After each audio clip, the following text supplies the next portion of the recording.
বসুন্ধরা লোকসভার মাননীয় সাংসদ, কেন্দ্রীয় বন্দর, নৌ পরিবহন ও জলপথ মন্ত্রকের প্রতিমন্ত্রী শ্রী শান্তনু ঠাকুর মহাশয়, যাকে বরণ করে নেবেন আমাদের বিজেপি প্রার্থী মিতালি মাল মহাশয়া।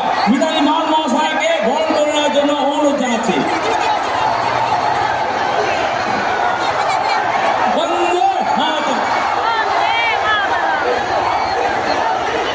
আমরা আজকে আমাদের যশস্বী প্রধানমন্ত্রী, যিনি ভারতবর্ষের তথা বিশ্বমানের নেতা, তিনি আপনাদের কিছুক্ষণের মধ্যে এসে করছেন।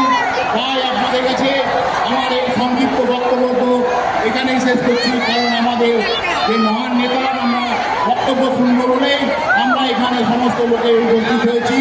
ভারত মাতার জয় বলে আমি আমার সংক্ষিপ্ত বক্তব্য শেষ করছি। নমস্কার।